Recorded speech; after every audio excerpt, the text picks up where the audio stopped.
and thanks for joining us on Chicago Tonight. I'm Brandis Friedman. Paris Schutz has the evening off. Here's what we're looking at. We're looking to hire at least 700 people this year. Hear how the CTA is tackling that goal and what the mayor-elect had to say about agency leadership. We are aware that there are people who think we are not doing enough, and we also know there will be people who say that we have done too much. More migrants could soon arrive in Chicago. How city leaders plan to deal with the influx. Days being a cry in the dark in the cell, wondering why and how could this happen, knowing that I was innocent. 11 men wrongfully convicted of murder due to police misconduct file a lawsuit against the city. With the 10th pick in the 2023 NFL Draft, the Chicago Bears select Darnell Wright. James Big Cat Williams is back to break down the Bears' moves in the NFL Draft. Think if the tree could talk, what it would tell us. I would like to know. And a tree that's borne witness to generations of Chicago history is coming down. And now to some of today's top stories. Illinois' assault weapons ban cannot be enforced per an order from a federal judge in Illinois' Southern District. The judge sides with firearms dealers who argue Illinois' new law is unconstitutional because it forbids the sale of popular guns. Today's opinion is opposite earlier rulings from a pair of federal judges in the Northern District. An appeals court will take up the matter next. The law passed in the wake of the 4th of July massacre in Highland Park. It forbids the sale of guns like AR-15s. Illinois State Police commissioned 23 new troopers today during a ceremony in Springfield.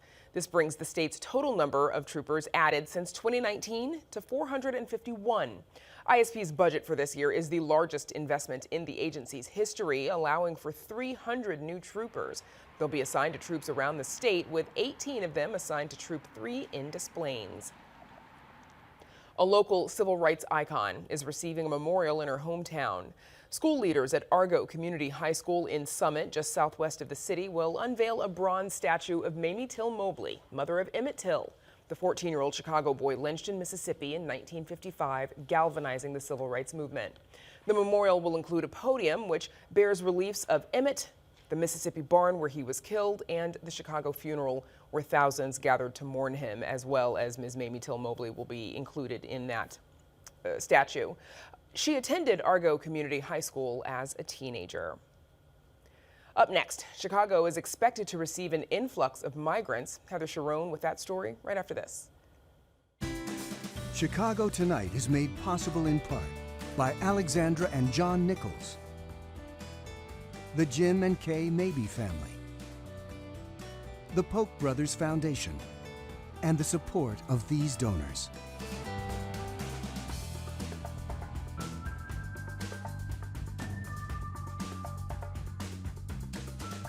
Chicago is facing a humanitarian crisis because of a new surge of migrants from Texas and other states along the southern border. WTTW News' Heather Sharon joins us now with more. And Heather, immigrants began arriving in Chicago in August and continued through the fall. Here's what Nubia Willman told two city council committees today. We aim to show that this is a humanitarian crisis that requires action, making difficult decisions, and compassion. Heather, why has it reached a crisis level now? Well, more migrants started arriving about 10 days ago. And even though this has really receded from the headlines, the city's shelter have been at capacity since that surge in the fall. So when these new migrants started arriving, there was literally nowhere for them to go. And they were starting to be forced to sleep on the floor of police stations across the city, prompting today's hearing. Wow. So the city received $20 million in state funding just a few months ago. How much more does the city need?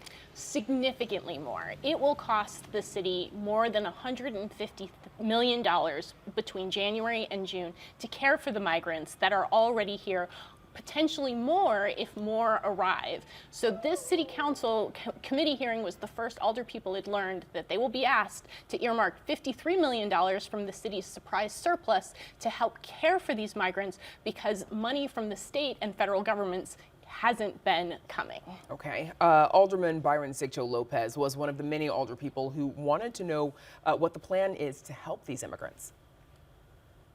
And we have, again, minors in this location, in this police district, which is inhumane. What is the plan to address the issue of housing?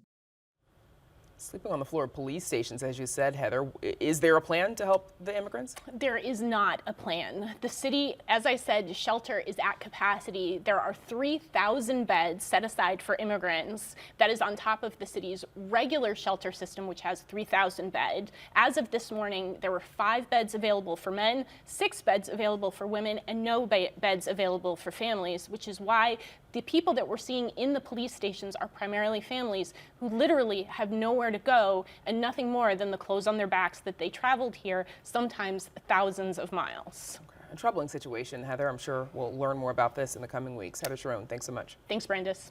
And you can read Heather's full story on our website. That's WTTW.com/news. Up next, the CTA is looking to hire hundreds of people. Nick Blumberg tells us how that goal is coming along right after this.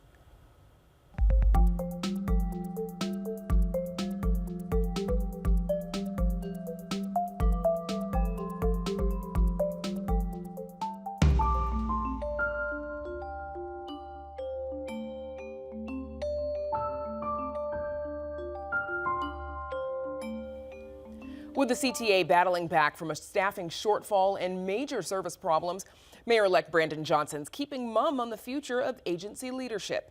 The CTA's still short more than 600 full-time bus and rail operators. More than 350 job seekers filled CTA headquarters this morning for the agency's 5th job fair of the year. The agency is looking for bus drivers, mechanics, and rail flaggers who can one day move up to train operators. As Chicago Tonight's Nick Blumberg reports, the CTA's president is optimistic about the pace of hiring. Thank you for taking the time out of your day to come down here. As the CTA tries to reverse service and staffing losses, it's been putting a big focus on hiring. This job fair is giving applicants a chance to hear about open positions, take tests and do interviews, and get on the path to a CTA career. I just want you to know how much I need all of you. The CTA's staffing shortfall predated the pandemic, as WTTW News has reported, but COVID-19 made the problem even worse. We lost a number of people to retirement and resignation, and so we've been working hard to start to rebuild our workforce.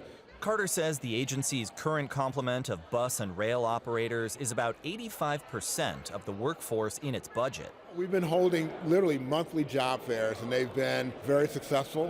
I think at this particular job fair, we've had over 1,000 people sign up. In addition to hiring, the CTA has also been changing its bus and rail schedules to reflect the runs it can actually provide, given its current workforce. Actual number of runs every day is lower than what we saw even a year ago, but it is more reliable. Brandon McFadden is with the transit advocacy group Commuters Take Action. It's been pushing the CTA to address its widespread and well-documented problems. McFadden independently analyzes system-wide data and says the CTA is now delivering 85 to 90% of promised service each day. Which is significantly better, 25 points better than what we saw, back in June and July of 2022 and even months prior to that. He's glad to see the focus on rail flagger jobs in the most recent fair, since that's the necessary entry level before someone can become a train operator. We're seeing a slow trend downwards in the number of rail operators and more or less the same number of bus operators in the network. The staffing challenges the CTA is facing are an industry-wide problem, but the agency is facing plenty of other complaints too, about cleanliness, security, and social services for people with mental health issues or who are homeless. For any number of reasons, it's a tough environment right now. We've contracted directly with social service agencies, and we've also really increased the presence of security personnel and other CTA employees to provide more visibility and more eyes and ears on the system that can help report crime and help address issues before they become more problematic. Amid the systemic challenges, Carter's taken his fair share of hits from passengers and politicians. Asked in a WTTW News interview earlier this month whether he'd keep Carter in the job, Mayor-elect Brandon Johnson said, I'm going to have a conversation, with him. I think that's important. Again, I'm not a dictator. I have a particular vision. The city of Chicago surrounded my candidacy around that vision. I'm going to hear him out and his expertise and his experiences in this particular role. And from that conversation, we'll make a determination on what the best pathway forward is for CTA. The According to its most recent data, the CTA says it has 715 of 839 budgeted full-time train operators and 3,220 of 3,707 budgeted full-time bus drivers. We're actually ahead of target on our goal, and we look forward to seeing more people in the near future. For Chicago Tonight, I'm Nick Blumberg.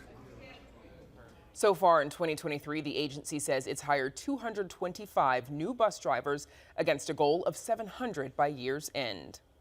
Up next, Big Cat's here to talk about the Bears' big first-round draft choice. Stay with us. What does justice for Emmett Till look like for you? Justice for, in our sense, is to serve humanity.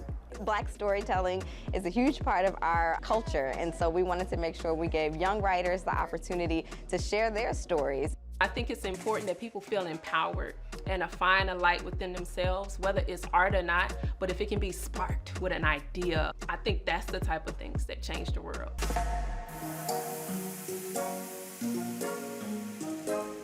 The Bears are thinking big in the NFL draft. Last night, after trading down one spot, the Bears used the number 10 pick in the first round to draft Tennessee 6'6", 335-pound offensive tackle Darnell Wright.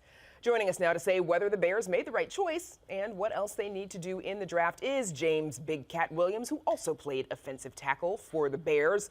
About 6'6" as well, I think. I'm close. And he played for the Bears from 1991 to 2002 and co-host of the No Name Football podcast. Welcome back, Big Cat.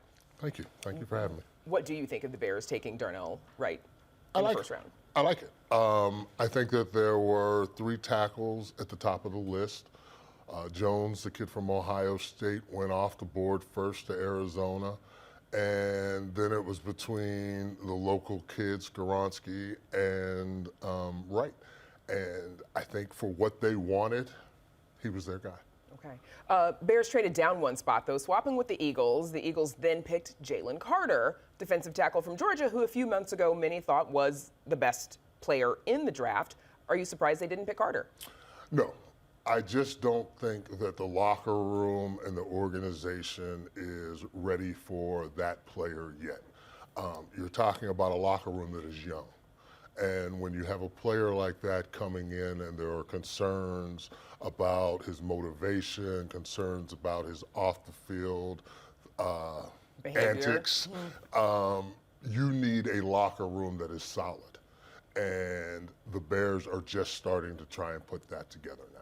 So I think going to Philadelphia was not only the best thing for Philadelphia, but it was the best thing for Carter. Why do you think the Bears wanted Darnell Wright more than any other player they could have chosen in the draft? What was it about Wright that the Bears were impressed with? Well, you feel the need. I think your 2 biggest needs were offensive and defensive line. Being able to fill that right tackle position with a player that could probably come in and start for you right away. He's got a lot of learning to do. There's some technique things that he's going to have to work on. But if you can get him and start getting him game experience early, I think it'll benefit them in the long run. Talk a little bit about, like the transition from college to the NFL and what kind of a leap that is and how long before they get their footing under them. Well, the big difference between college and the NFL is college, you're playing against a good player maybe once, twice, 3 times a year.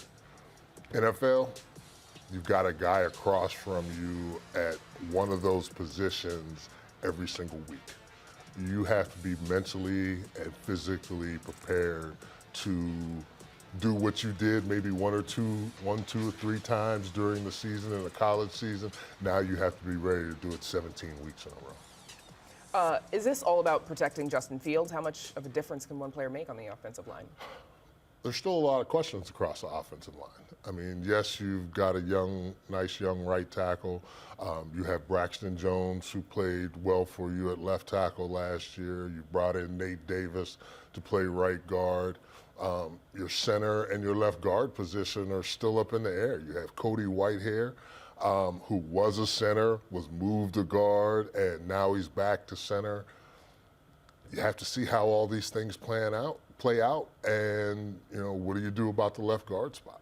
So they still have some questions to answer, but I think they're trying to work it out and trying to put pieces in place so that they can put together, you need 6 or 7 guys. You need 2 good backups to go with your 5 starters, and they're trying to put all those pieces in place. So you've talked before about like the Bears needing an upgrade in a lot of departments. They've still got 9 picks. What do you think their priorities will be?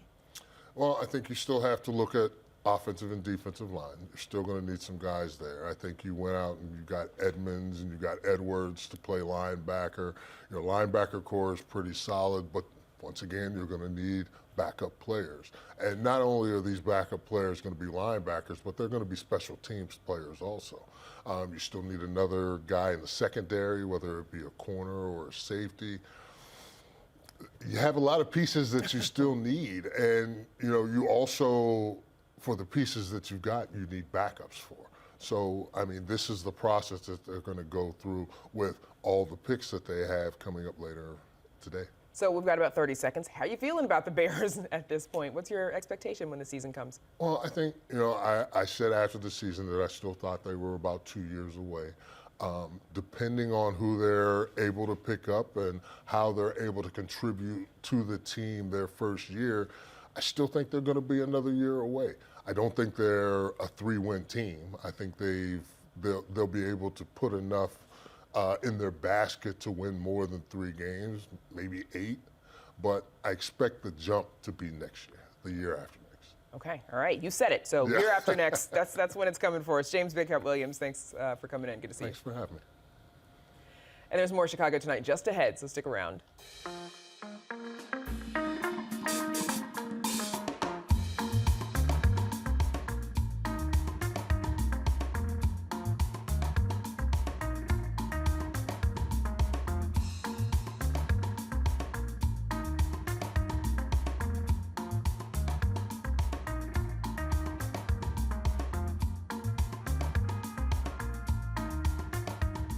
Chicago Police Detective Reynaldo Guevara was an infamous presence on the city's northwest side. More than 50 people have accused Guevara of framing them for murders, coercing false confessions, and other misconduct from the 1980s to early 2000s. So far, 39 of those convictions have had their convictions thrown out. Tomorrow on Latino Voices, host Alex Hernandez talks with 3 men who've been exonerated and released from prison. Here's a preview. You spent 20 years in prison for a crime you didn't commit. Why is it important for people to know your story? It's important because I was grabbed as a juvenile when he kidnapped me, basically. And it's important because I remember being a cry in the dark in the cell because of the way he was allowed to use his power. I just remember those days being a cry in the dark in the cell, wondering why and how could this happen, knowing that I was innocent. So I just know that there could be someone else that's going through that same thing right now because he's not the first person that did something like this. So we have to bring light to situations like this. I think it's very important. How old were you again? 15 years old. 15 years old. Yes. Jack Rivera, you actually won your lawsuit, right, against Guevara and other officers of burying evidence and pressuring witnesses into false identifications in 2018. What did that help you? How did that help you move forward? Well, it helped me establish myself, a living. I had 3 kids at the time during my incarceration who were 5, 7, and 6 months old. Now that they're grown, I could also provide for them, give to them what they missed out on. I can't give them back me, per se, all those years that they missed out on, but I can help them financially. Johnny, what would you say to Detective Guevara if you could look him in the face?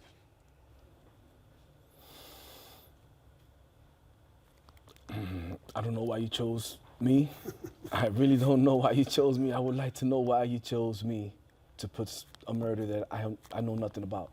Something had to, somebody or something had to, inspired him or to single me out. I would like to know that. That's what I would like to know. Answer that. Demetrius, same question. That's a powerful question because I went through so much. To me, he's like the devil advocate. That's a difficult question. I don't know what I would say to him. Right. And Jack, we'll end with the same question. I would definitely tell them I forgive them. Part of my faith is to forgive others who had wronged me. But also I'd like to tell them that just don't carry that Bible that he carries around with him every time he goes to court. Start reading it. You can see that entire riveting conversation tomorrow night at 6 p.m. on Latino Voices.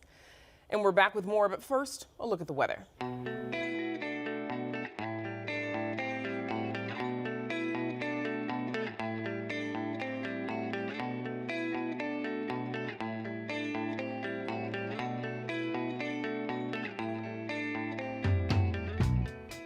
Late last year, we told you about a centuries-old attraction at Lincoln Park Zoo that's soon coming to an end. Here's WTTW News reporter Patty Wetley with another look. Rhinos, apes, lions. These are what people expect to see at Chicago's Lincoln Park Zoo. But there are other inhabitants that often go overlooked. We're talking about trees. Here at Lincoln Park Zoo, we are an accredited arboretum, so we have over 300 species of woody plants here at the zoo. There's one tree in particular that's worth a little extra attention. It's a bur oak, nestled between the Park Place Cafe and the Primate House. What's so special about this tree? Well, let's just say it's got more than a few rings on its trunk. It's somewhere between 250 and 300 years old, making it the zoo's oldest resident. Which is amazing when you think about it. Predates the incorporation of the city of Chicago. That means the tree has witnessed a lot of history. It lived through the Great Chicago Fire, the World's Columbian Exposition, Chicago's first skyscrapers. As its call letters imply, it will provide you with a window to the world. And the tree might even have tuned into one of WTTW's first broadcasts. Millions of people have passed the tree and maybe not even understood what they were walking next to, which is amazing. Just think if the tree could talk, what it would tell us. I would like to know. Katrina Quint heads the zoo's horticulture program, and she's got some bad news to share. The bur oak's days are numbered. We were slightly joking the other day that the horticulture team might need the day off when the tree comes down, because it's very sad for us to see something so beautiful removed. One of the first warning signs the oak was in decline.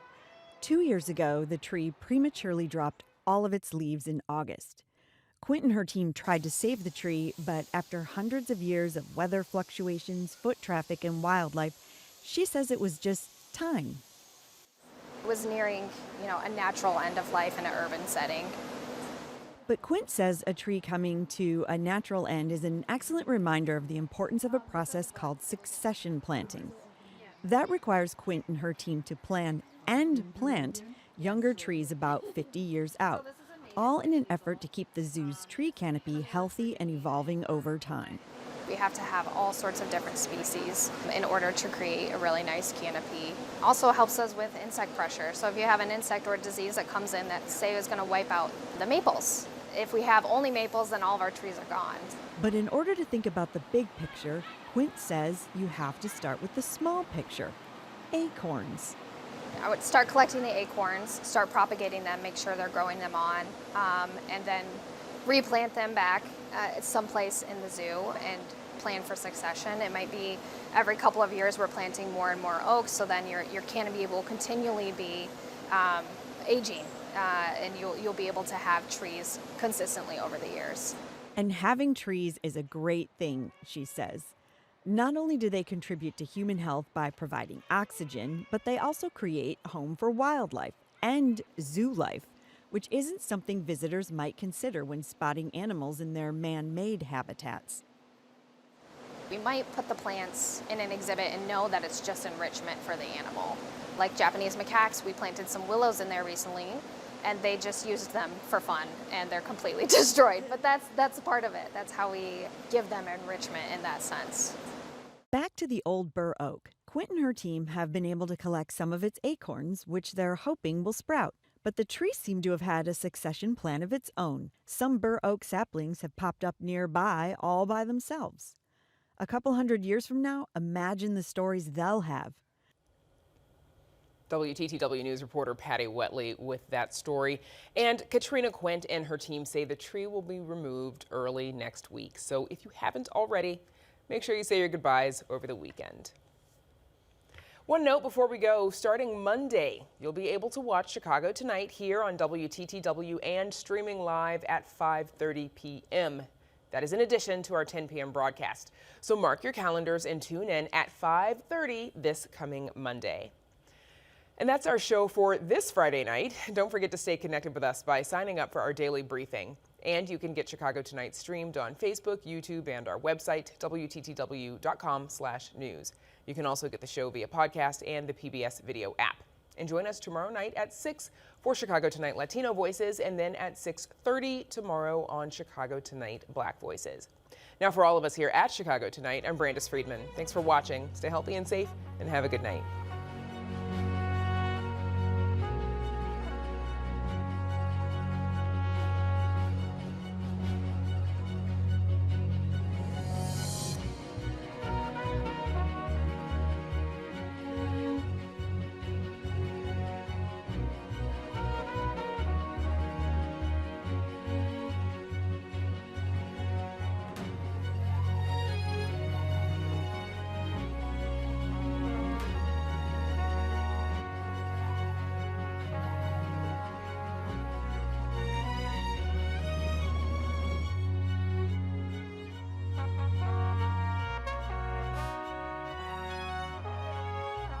Closed captioning is made possible by Robert A. Clifford and Clifford Law Offices, a Chicago personal injury and wrongful death firm that's proud to serve its community through pro bono legal services.